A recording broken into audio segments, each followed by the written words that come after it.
Hello guys, welcome back to doctor dental smile changes the mood. So guys, आज हम इस video में biochemistry का पहला टॉपिक के बारे में देखने वाले हैं। आज का टॉपिक हमारा अमीनो एसिड्स रहेगा। इसमें हम सारा टॉपिक्स कवर नहीं किए हैं।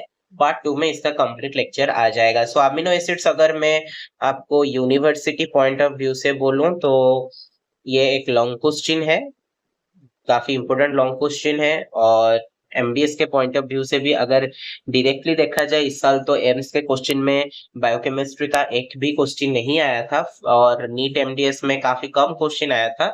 सो इनडायरेक्टली काफी जगह पे ये आपको हेल्प करने वाला है, बट इसीलिए इसका कंसेप्ट याद रखना और इसका जो कंटेंट है इसको याद रखना काफी इंपोर्टेंट रहता है।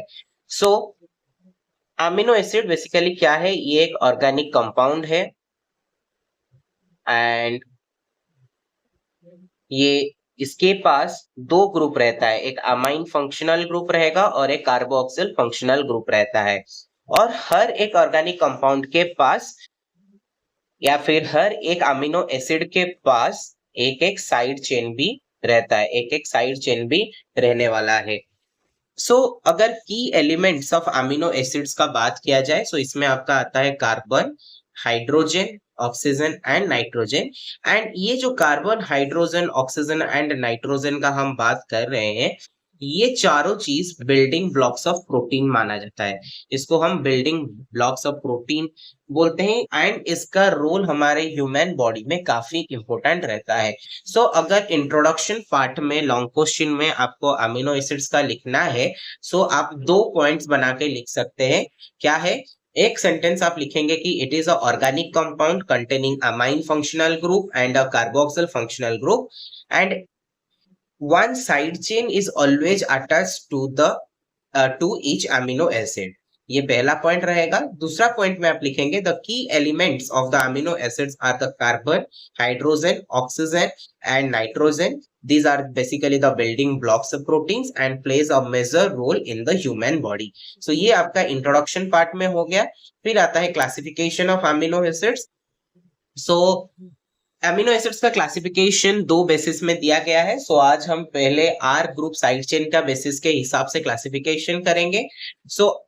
On the basis of R group side chains ये दो तरह का होता है, non polar and polar.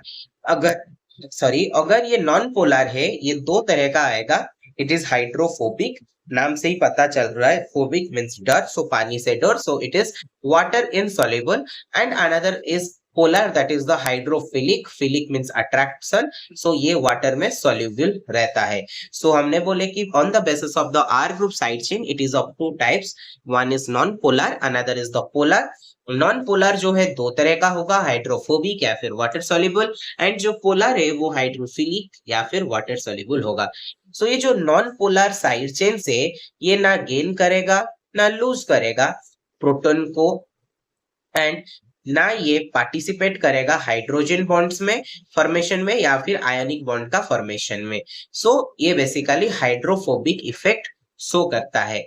Non polar amino acids जितने सारे हैं, ना ये गेन करते हैं प्रोटॉन को, ना ये लूज करते हैं, ना ये पार्टिसिपेट करेंगे हाइड्रोजन बॉन्ड फॉर्मेशन में, ना ये आयोनिक बॉन्ड फॉर्मेशन में पार्टिसिपेट करेंगे। और जो हमारा पोलर अमीनो एसिड्स हो गए या फिर polar amino acids containing the R group side chains हो गए, ये इधर पॉजिटिवली चार्ज हो सकते हैं या फिर नेगेटिवली चार्ज भी हो सकते हैं। गाइज, अगर आपको इस टॉपिक का नोट्स चाहिए देन आप इस नंबर पे मेरे को व्हाट्सएप में डीएम कर सकते हैं, आपको इसका पीडीएफ मिल जाएगा। फिर आता है हमारा non polar amino acids. Again जैसे कि हमने बोले, नॉन पोलर अमीनो एसिड्स वो दो तरह से डिस्ट्रीब्यूट हुआ है। एक हो गया aliphatic, that is again hydrophobic, and aromatic, that is the relatively hydrophobic. Non polar amino acids दो तरह के हुए, एलिफेटिक एंड एरोमेटिक। पहले हम एलिफेटिक का देखने वाले हैं। एलिफेटिक में जो जो कंपाउंड्स आते हैं उसको याद रखने के लिए मैंने एक न्यूमोनिक बनाया है, that is I love prime minister and my valentine. I में आएगा आइसोल्यूसिन, एल में आएगा ल्यूसिन, पी में आएगा प्रोलिन, एम में आएगा methionine, and that is a में आपका आएगा अलानाइन एंड वी में आएगा वैलिन। पहले आता है आपका आइसोल्यूसिन, जिसमें C4H9 साइड चेन है।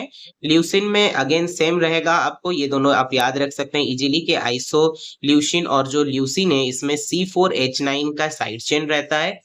प्रोलीन में जो साइड चेन रहेगा ये बेसिकली साइक्लिक रहता है, यानी कि रिंग जैसा रहेगा, एंड इसमें 5 मेंबर रहते हैं। So secondary group amino group का फॉर्मेशन होगा इसमें, जिसको हम बोलते हैं इम्यूनो ग्रुप। ठीक है, so not amino group, it's the imino group. Then methionine, methionine में क्या होता है, सल्फर बेसिकली प्रेजेंट रहेगा। सो अमाइनो एसिड के साथ थायोस्टर का साइड चेन भी इसमें प्रेजेंट रहता है। फिर आता है alanine, that is it have a methyl side chain, and जो वैलिन है उसमें हमारा C3H7 का साइड चेन रहता है। सो आप ये निमोनिक को याद रख सकते हैं, that is I for isoleucine, L for leucine, P for proline, M for methionine, and that is A, that is alanine, and again V, that is the valine. सो ये निमोनिक को भी आप याद रख सकते हैं। उसके बाद एरोमेटिक अमाइनो एसिड्स का बात किया जाए तो ये बेसिकली हाइड्रोफोबिक इंटरेक्शंस में पार्टिसिपेट करते हैं, इसको आप याद रख सकते हैं HPTT करके। So H for histidine, P for phenylalanine, T for tyrosine, and T for tryptophan. So histidine basically ये पॉजिटिवली चार्ज्ड अमाइनो एसिड और एक एरोमेटिक इमिडाजोल साइड चेन इसमें रहता है। फिनाइलएलानाइन में बेंजीन ग्रुप रहता है, टायरोसिन में हाइड्रोक्सिल ग्रुप रहेगा, और ट्रिप्टोफैन में इंडोल रिंग रहेगा। ये जो फिनाइलएलानाइन है, टायरोसिन है और ट्रिप्टोफैन है, जिसमें हमारा बेंजीन ग्रुप, हाइड्रोक्सिल ग्रुप और इंडोल रिंग रेस्पेक्टिवली प्रेजेंट है, ये बेसिकली अल्ट्रावायलेट लाइट को भी ऑब्जर्व कर सकते हैं।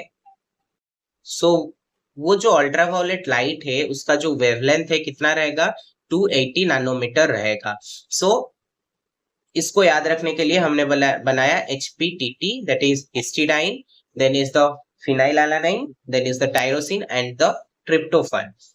Then there is something called polar amino acids, जिसको हम एक था नॉन पोलर, फिर हमने आया पोलर अमाइनो एसिड्स में। Polar amino acids that is there will be zero net charge at the neutral pH। इनके पास जो फंक्शनल ग्रुप प्रेजेंट है वो बेसिकली हाइड्रोजन बॉन्ड और वाटर के साथ इंटरैक्ट करके बना है। सो इसको हम हाइड्रोफिलिक भी बोल सकते हैं। सो इसमें जो कंपाउंड्स प्रेजेंट है उसका नाम हम अगर याद रखें, इसके लिए मैंने निमोनिक बनाया है GGST कैट। GGST कैट, जी में आपका आ जाएगा ग्लाइसिन, जी में आएगा ग्लूटामिन, एस में आएगा सेराइन, टी में आएगा थियोनिन, सी में आएगा सिस्टीन, ए में आएगा एस्पराजिन, एंड टी में आएगा टायरोसिन। सो ग्लाइसिन ये बेसिकली अमीनो एसिड का एक सिंपलेस्ट स्ट्रक्चर है, ऑप्टिकली इनएक्टिव है, ये सिंथेसाइज करता है क्रिएटिन को एंड इसका हिम सिंथेसिस में यूज किया जाता है। ग्लूटामिन के पास अमाइड का ग्रुप रहता है, सेरीन के पास हाइड्रोक्सिल ग्रुप रहेगा, थ्रियोनिन के पास भी हाइड्रोक्सिल ग्रुप प्रेजेंट है, सिस्टीन के पास सल्फ हाइड्रिल ग्रुप रहेगा जो कि एक वीक एसिड है, एस्पार्जिन के पास अमाइड ग्रुप है, और टायरोसिन के पास हाइड्रोक्सिल ग्रुप प्रेजेंट रहता है। सो अगर मैं अमाइड ग्रुप का बात करूं तो अमाइड ग्रुप आपका ग्लूटामिन के पास रहता है, उसके बाद आपका एस्पार्जिन के पास रहेगा, और आपका हाँ ये दोनों के पास आपका रहेगा अमाइड ग्रुप, और हाइड्रोक्सिल ग्रुप जो है वो सेरीन के पास, फिर थ्रियोनिन के पास और टायरोसिन के पास। सो इन तीनों के पास आपका हो गया हाइड्रोक्सिल ग्रुप,